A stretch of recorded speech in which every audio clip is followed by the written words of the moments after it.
What's going on, Tamers? East here, and as you can probably tell from my voice, I'm not at 100% yet, but I'm definitely feeling much better. A couple of days ago, I broke down and decided to actually go to the doctor, and they gave me some medicine to help. And every time I take one of those pills now, I feel like Thanos popping one of the Infinity Stones into the gauntlet. Anyway, getting back on the horse and catching up on the 5th week of events for the BT17 Secret Crisis meta over here in Asia. Seems like looking at a lot of the lists, they are building them much more low to the ground and a bit more aggressively skewed than we've seen in past weeks before. Also, we have the introduction of the new Digimon Liberator Starter Decks into the game. We've got the new Fable Waltz Yellow Starter Deck and the new Green Vortex Guardian Starter Deck. It'll be interesting to see how these cards assimilate into the meta. Looking at the comments for the Starter Deck review videos that I made, it seems like a lot of folks have really high hopes for the Green Silphymon and the Yellow Syndromon, so it'll be interesting to see where they end up. To find out more, let's take a look at some event results, a couple of key takeaways, and a close look at some of the decks that topped over the course of the past week. So taking a look at this week's results, it feels like this week's results kind of follow the trend of the past 2 weeks, in that decks like Ancient Garurumon, Numemon, Infinity Lugumon, Takemikazuchi, as well as Imperial Digimon are doing really well. Kind of surprising, this was kind of like a breakout week for Gabumon. I think that a lot of folks agree that Gabumon might not be the best deck in the game right now, but it definitely feels like a line in the sand where they can do lots of things that are really annoying. They can generate level 6s pretty quickly, and as a result, they can be kind of problematic for older decks right now to kind of gatekeep them out of the game. Another big conversation that's been happening, and I kind of want to just address this, is the yellow vaccine conundrum. People are saying, if yellow vaccine is so good, why isn't it being represented in these past few weeks very well? And I think the best answer that you can give to that question is there's a group of people who are interested in playing what they believe is the best deck in the game. And if they felt that Armor Vaccine was the best deck in the game, then they played that deck. And now that they maybe feel that Ancient Garurumon might be a better choice, they've abandoned the second best deck in the game for the best deck in the game. And so that might help to answer the question that folks have, like, hey, where are all of the missing Yellow Vaccine players? I want to add a caveat there that Yellow Vaccine is by no stretch of the imagination a bad deck. I mean, we're talking about top 3 in the game right now. Anyway, taking a look at the lower end of decks at the rookie level and below, like I mentioned in the intro, there's been an uptick of aggressive decks in the game. Everything from, Silphymon to Ukamon Rookie Rush to even Hunters even presented on this list. Also, a couple weeks ago, I showed off an Agumon Rush focused deck, and this week we also got a Gabumon focused version of that, where they focus on Gabumon as well as the Gabumon Ace cards in order to put out a bunch of pressure in the game. I think the one unfortunate takeaway of this week's results is that I couldn't find any of the new Liberator cards actually used in any of the topping decks, and so either people are taking more time to come up with ideas, or the cards just don't fit really well with the game right now. Personally, I felt like Syndromon could be really useful in decks like Numemon or Ukomon, and maybe if you can build a good Leopardmon build, the Zafagomon could fit in there really well. But sadly, it looks like we're going to have to wait a week to see if anybody else comes up with any ideas. The first list we're going to take a close look at today is going to be Shine Greymon, and I gotta say, this one feels like it's trimmed all of the fat off of the deck, where it's got some incredibly tight splits as far as from level 3s to level 7s, 14, 5, 5, 4, and 2. The lower end Agumon and Ukamon cards are meant to search out, for the most part, the other pieces in the deck, and then you have the basic game plan for Shine Greymon, which is just to play a bunch of Marcus Tamers. Here we see the inclusion of the new BT17 Marcus Tamer at 3 of right here.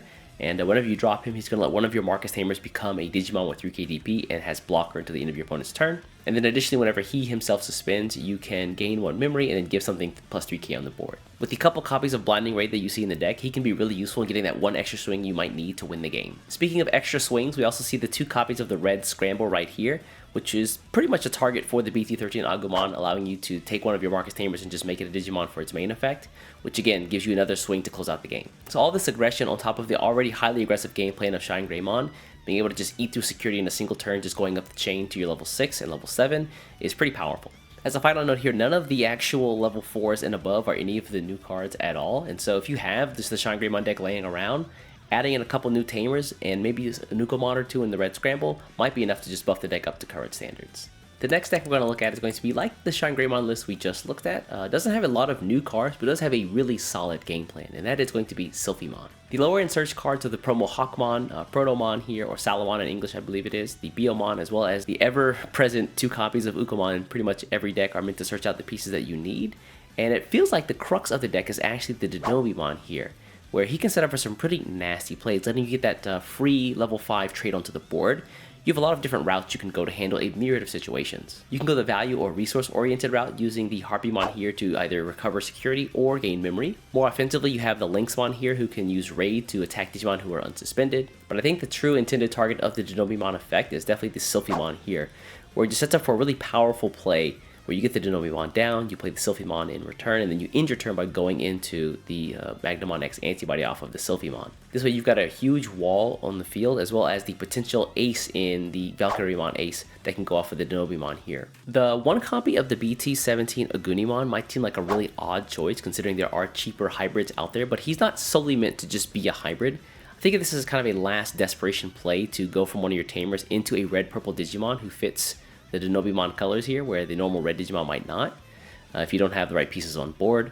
Going this way, you also get the added value from the Agunimon of getting the plus 2000 DP whenever you would DNA Digivolve, so that Dinobeemon is going to be a little bit stronger than he might normally be. And because the Agunimon really is the only new BT17 card in this deck, and BT16 is releasing pretty soon over there in the West, this might be a really good template to pull from when you're trying to put together the deck yourself. And the last list we're going to take a look at today is going to be the Gabumon Rush deck that I mentioned before.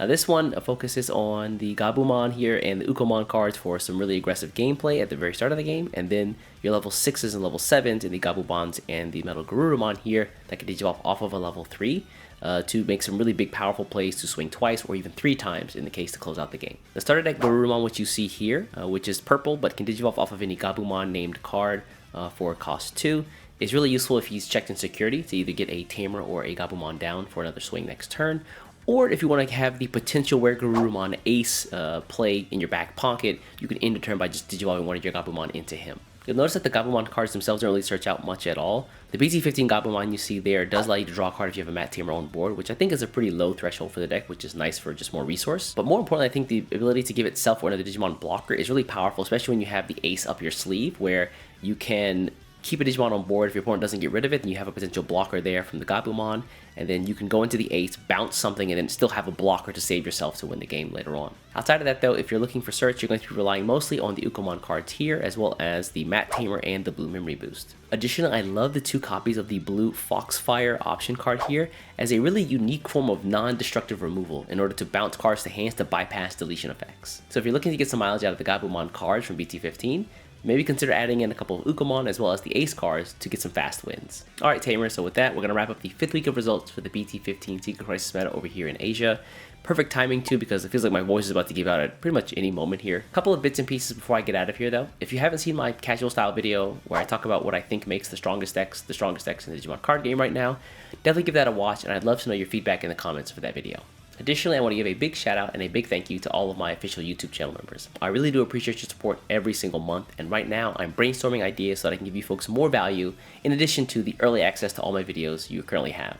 Keep your eyes peeled for some special YouTube community posts to learn more about that. And if you're not a YouTube channel member and you appreciate or get any value from all of the hard work that I and other people put into this channel, I recommend becoming one. I also have a lot of fun things planned for this year, and I don't want you folks to miss out. Anyways folks, I'm going to get out of here, going to go rest up and take some meds. Before you get out of here, do me a favor, hit the subscribe button, and I'll catch you in the next one. Take care.